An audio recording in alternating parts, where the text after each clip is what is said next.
आज मध्य प्रदेश कांग्रेस कार्यालय भोपाल में पूर्व राज्य मंत्री एवं राज्यसभा सांसद दिग्विजय सिंह जी ने पूर्व प्रधानमंत्री स्वर्गीय इंदिरा गांधी जी की जयंती पर उनके चित्र पर माल्यार्पण कर उन्हें श्रद्धांजलि अर्पित की। उन्होंने इस अवसर पर उपस्थित कांग्रेस जनों को संबोधित किया। परम सम्माननीय महेंद्र जोशी जी,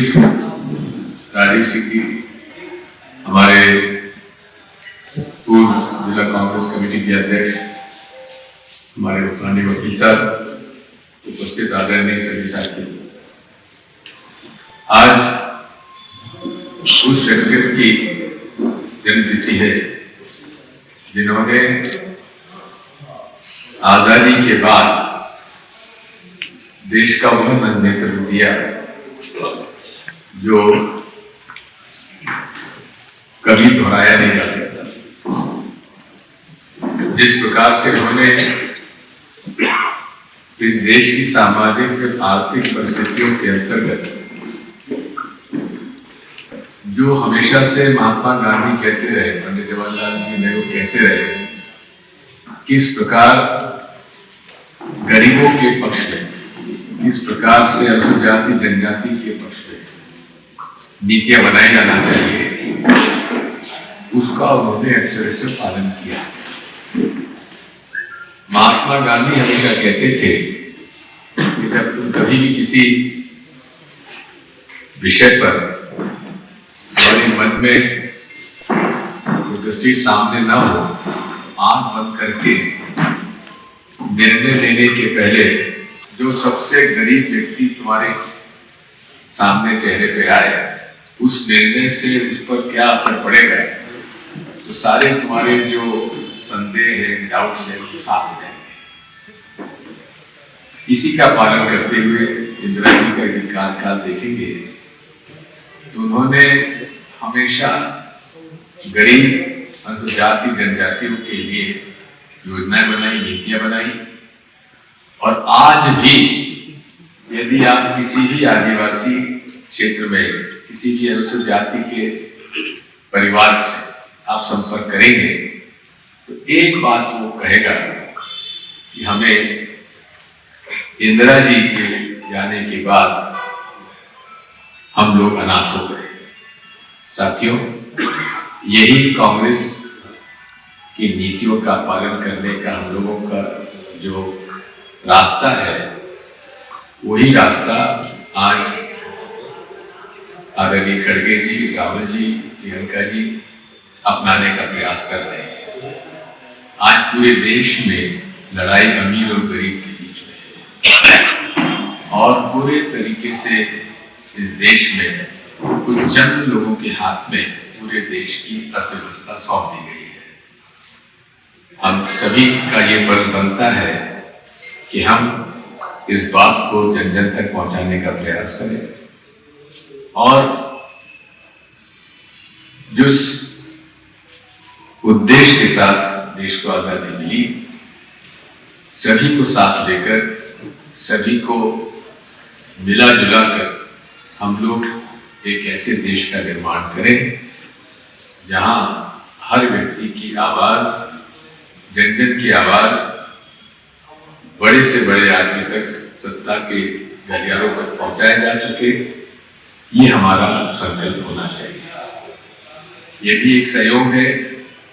कि 19 नवंबर 1828 को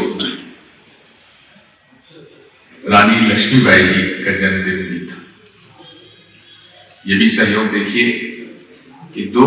देश की महान हस्तियां जिन्होंने कि इस देश में महिला होते हुए भी मर्दानगी के साथ अपना जीवन जिया। ये मैं समझता हूं कि इस सहयोग को हम लोग इस बात को समझें और इस बात का प्रयास करें कि संदेश हमारे महिलाओं के बीच में, लड़कियों के बीच में जाए ताकि वो दोनों से प्रेरणा ले सके।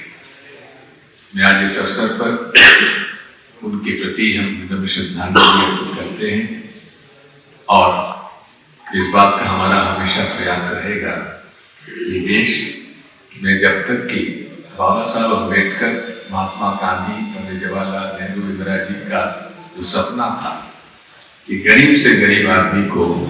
अपनी बात कहने का हक हो, आजादी के साथ अपना जीवन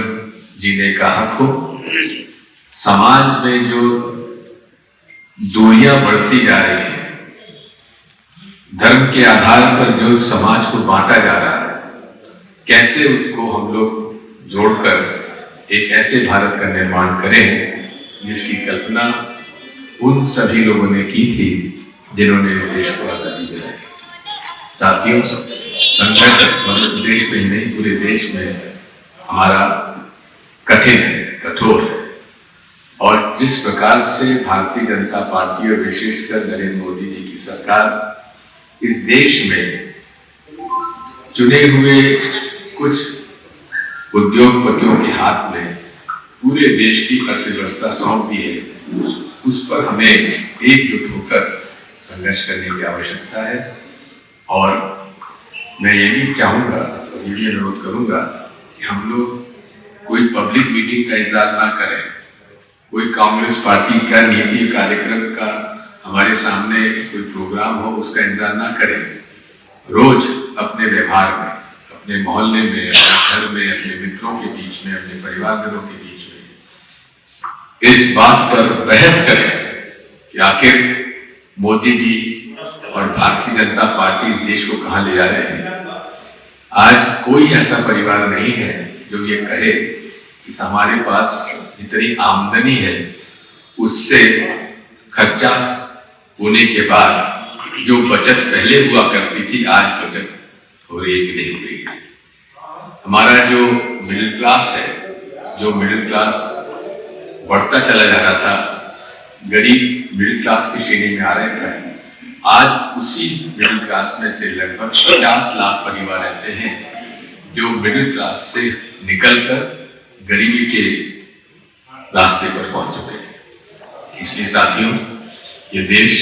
के भविष्य के लिए, हमारे युवाओं के भविष्य के लिए, सांप्रदायिक सद्भाव के लिए और भारतीय संविधान को पूरी तरीके से लागू करने का हमारा जो संघर्ष आज राहुल गांधी जी ने चलाया हुआ है, हमें सब मिलकर उनका साथ देना है, ये मेरी आपसे प्रार्थना है। प्रदेश कांग्रेस कमेटी के द्वारा इसमें आयोजन किया गया, उसके लिए मैं आभार व्यक्त करते हुए आप सबसे यही प्रार्थना है कि उनकी स्मृति में हमें 2 मिनट का मौन रखना चाहिए।